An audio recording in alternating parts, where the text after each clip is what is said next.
Have you been wondering about starting sim racing in the last few months? Well, I did at the very start of the pandemic, and back then there were a few things I should have known before I bought my sim gear. First off, you will need a wheel, and I really recommend the G920 or the G29.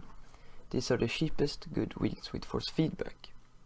All the other wheels are just toys with no force feedback, and you don't really feel like you're driving the car, or like trying to drive the car. The G920 and the G29 includes pedals with clutch and retails for about $200.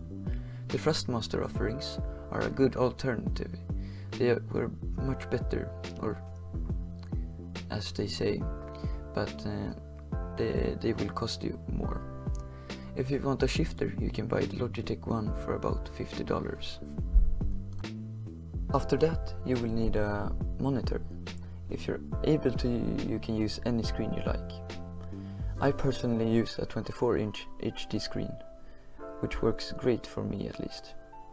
You don't need more than 60 Hz for sim racing. Where you mount the wheel and pedals, you will have a few options. You can mount the wheel at the desk, a racing cockpit, or a DIY rig. The desk is the cheapest, but the pedals are gonna move around and you will not have the best experience. A racing cockpit is the most expensive, but will give you the best experience. That includes motion sims or anything like that. Example on racing rigs producers are Playseat and the Next Level Racing Team.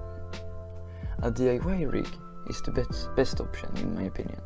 It's cheaper than a real one, but not that expensive. You can make one out of metal, wood, or anything that can hold up the wheel and you. Then just put a chair behind the wheel and drive, easy as that. I personally use a DIY rig and it works perfectly for me. Pun break. What does Dora the Explorer drive to a birthday party? A Ford Fiesta. Ratatai! To power the game and sim racing gear, you will have two options, PC and a console. In short, PCs are better with more games and more accessibility, but are more expensive, and consoles are cheaper but with less games. I would recommend a PC, but it doesn't matter really, but if you want the best experience, try to get a PC even though it's more expensive. When it comes to games, you'll have a few options.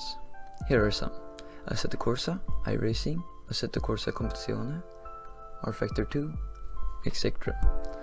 Assetto Corsa is a good driving sim with a large amount of content. The modding scene is huge as well, which keeps the game alive.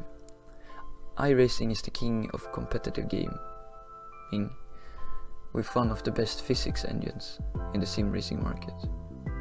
I would recommend Assetto Corsa as your first game. Assetto Corsa is on both PC and console. That's all you need to start sim racing. Hopefully this video helps some of you guys make crucial decisions to start sim racing. Make sure to like, subscribe and comment if you enjoyed the video. Goodbye.